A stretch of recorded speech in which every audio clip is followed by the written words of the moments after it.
আমি মৃত্যু ভয় পাই না ভাই। এই আন্দোলনে আমি সবার প্রথম টিচারে যোগ দিয়েছি। মৃত্যু ভয় পাই এই জন্য যোগ দিইনি। আমি জঙ্গিকে বলতে চাই যে I am not afraid of you. If you want to kill then kill, don't talk.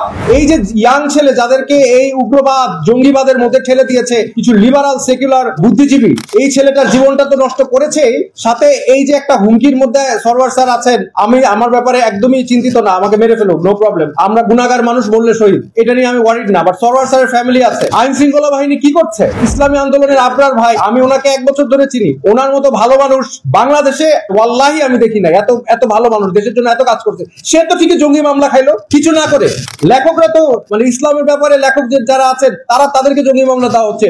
What ever যে স্বঘোষিত লিবারাল সেকুলার জঙ্গি, ট্রান্সজেন্ডার জঙ্গি যে আমাদেরকে হত্যা করতে চাচ্ছে, হোয়াট এভার দেম। আমরা দেখেছি একটা স্বঘোষিত জঙ্গি যে ম্যানিফেস্টো লিখেছে তার জঙ্গিবাদী পরিকল্পনা নিয়ে, এবং সেই ম্যানিফেস্টো এবং তার নিজে বিভিন্ন কমেন্টে সে বলছে আমাদেরকে যে আমাদের লোকেশন খোঁজা হচ্ছে, আমাদের বাসার নিচে এসে সে আমাদেরকে হত্যা করবে। কিভাবে করবে, অস্ত্র তৈরি করছে সেটাও সে ছবি দিয়েছে, এবং সে ম্যানিফেস্টো দিয়েছে সার্জিস আলম এবং আমরা যারা আছি তাদেরকে সে হত্যা করতে চায়। এইরকম একটা জঙ্গি যে স্বঘোষিত লিবারাল সেকুলার জঙ্গি, সে জঙ্গি, তার ব্যাপারে আমরা আইনি পদক্ষেপ নিয়েছি, কিন্তু এই জঙ্গিকে ধরা হচ্ছে না। আমি মৃত্যু ভয় পাই না ভাই, আপনি জানেন আমি মৃত্যু ভয় পাই না। আপনি এই আন্দোলনে আমি সবার প্রথম টিচারে যোগ দিয়েছি। মৃত্যু ভয় পাই এই জন্য যোগ দিইনি। আমি জঙ্গিকে বলতে চাই যে I am not afraid of you. If you want to kill then kill, don't talk. কিন্তু আমি এখানে শুধু এসেছি এই যে সরওয়ার স্যার, আমি মরলে কারো কিছু যায় আসে না। এই যে সরওয়ার স্যার একটা ফ্যামিলি আছে, পরিবার আছে, ছেলে মেয়ে আছে। এই যে ইয়াং ছেলে যাদেরকে এই উগ্রবাদ জঙ্গিবাদের মধ্যে ঠেলে দিয়েছে কিছু লিবারাল সেকুলার বুদ্ধিজীবী, এই ছেলেটার জীবনটা তো নষ্ট করেছেই, সাথে এই যে একটা হুমকির মধ্যে সরওয়ার স্যার আছেন। আমি আমার ব্যাপারে একদমই চিন্তিত না, আমাকে মেরে ফেলুক, নো প্রবলেম। আমরা গুনাহগার মানুষ বললে শহীদ, এটা নিয়ে আমি ওয়ারিড না। বাট সরওয়ার স্যারের ফ্যামিলি আছে। আইন শৃঙ্খলা বাহিনী কি করছে? কত ওই যে ইসলামী আন্দোলনের আবরার ভাই, আমি ওনাকে 1 বছর ধরে চিনি। ওনার মতো ভালো মানুষ বাংলাদেশে ওয়াল্লাহি আমি দেখি না। এত ভালো মানুষ দেশের জন্য এত কাজ করছে, সে তো ঠিকই জঙ্গি মামলা খাইলো কিছু না করে। লেখকরা তো ইসলামের ব্যাপারে লেখক যারা আছেন তাদেরকে জঙ্গি মামলা দেওয়া হচ্ছে। হোয়াট এভার যে স্বঘোষিত লিবারাল সেকুলার জঙ্গি, ট্রান্সজেন্ডার জঙ্গি যে আমাদেরকে হত্যা করতে চাচ্ছে, হোয়াট এভার দেম। এই যে সাম্প্রদায়িকতার উত্থান, এই সরকার তো এনকারেজ করছে। প্রত্যেকটা, আপনারা সংস্কার চান, আমিও চাই, প্রত্যেকটা সংস্কারের মধ্যে এই ধরনের উগ্রবাদিতাকে, এই সাম্প্রদায়িকতাকে তারা লেলিয়ে দিচ্ছে। প্রমাণ তো এখন দেখতে পাচ্ছেন। এতক্ষণ ধরে এই জঙ্গি অ্যারেস্টেড না কেন? সে লিবারাল দেখে, সে ট্রান্সজেন্ডার দেখে অ্যারেস্টেড হচ্ছে না। আর আবরার ভাই হচ্ছে ইসলামের দাড়ি টুপি রেখেছে, এই জন্য সে জঙ্গি মামলা কিচ্ছু না করে মামলা খায়। আর যে জঙ্গি যে অস্ত্র বানাচ্ছে সে মামলা খায় না। ভাই আমি আবারও বলছি, I am not concerned about myself at all. আমার কথা হচ্ছে আইনের শাসন আসতে হবে। সাম্প্রদায়িকতা, এই লিবারাল সাম্প্রদায়িকতা, সেকুলার সাম্প্রদায়িকতা, এই লিবারাল ধর্মান্ধতা চলে যেতে হবে। জোনায়েদ সাকির মতো একজন নেতা, একটা রাজনৈতিক নেতা, যখন আমাদেরকে হত্যা করা হবে সেটা শুনে what is his first reaction? সে চাচ্ছে এই জঙ্গি যাতে ইউনিভার্সিটিতে ফিরে যায়, সেই বিষয়ে সে স্ট্যাটাস দেয়। একজন রাজনৈতিক নেতা। ভাই বামপন্থী রাজনীতি করেন, নো প্রবলেম, করবেন না কেন? কমিউনিস্ট ম্যানিফেস্টো থেকে আরো বই আমরা পড়েছি, ওইখানে ভালো জিনিস আছে।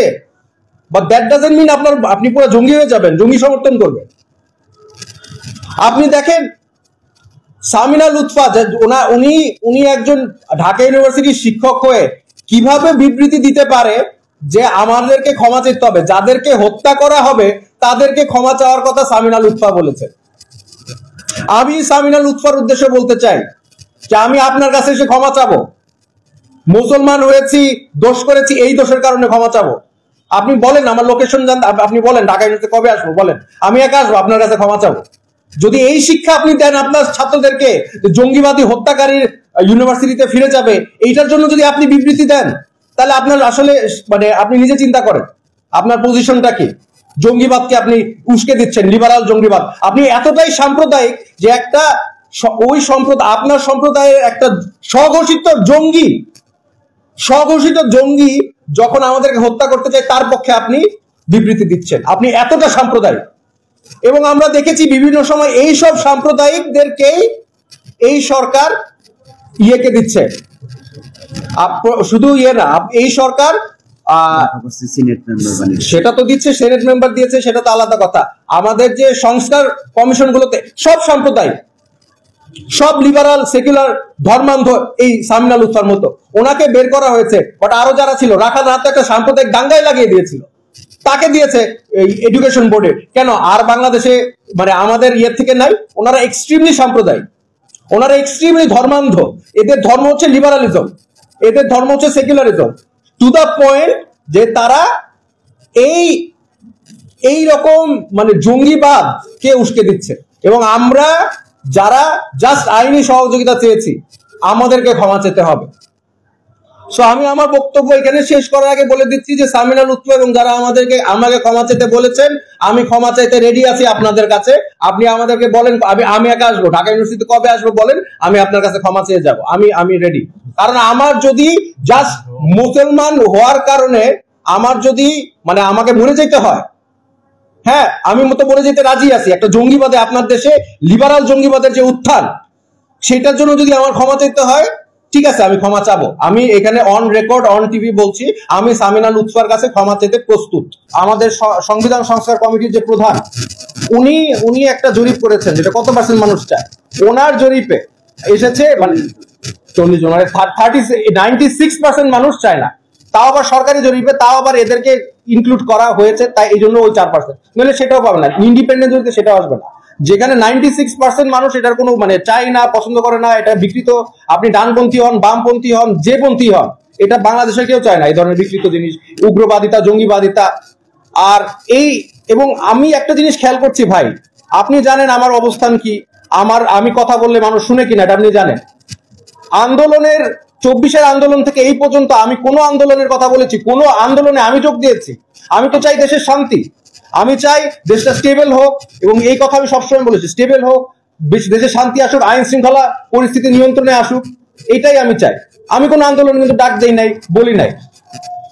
তো কাজে এখন যদি এরকম একটা সিচুয়েশন হয়, আমার তো মনে হয় সরকার চায় যে আমরা আন্দোলন করি, যে 500 লোক নিয়ে ইয়ের কাছে যেতে পারে, 500 লোক নিয়ে যে সচিবালয় যাবে, তার কথা সরকার শুনবে, এরকম একটা ভাব। নইলে অটোমেটিক আমরা যারা চাই না, আমরা যারা আন্দোলন করতে চাই না, আমাদের তো কাজ আছে ভাই, আমরা গবেষণা করি, লেখালেখি করি। আমরা যারা আন্দোলন করতে চাই না, তাদের কোনো মর্যাদা নেই। আজকে যদি আমি ডাক দিয়ে 500 লোক নিয়ে যাই, তখন দেখবেন আমাদের কথা মূল্যায়ন করা হবে। এই ধরনের সিস্টেম তারা ক্রিয়েট করে, তারা মবকে উস্কে দেয়। এটা কারা করে? সরকার যখন আইন শৃঙ্খলা পরিস্থিতি বা মানে সাম্প্রদায়িক ভাবে না দেখে, সে যদি এক চোখা না হয়ে থাকে, তাহলে তো এগুলো হবে না।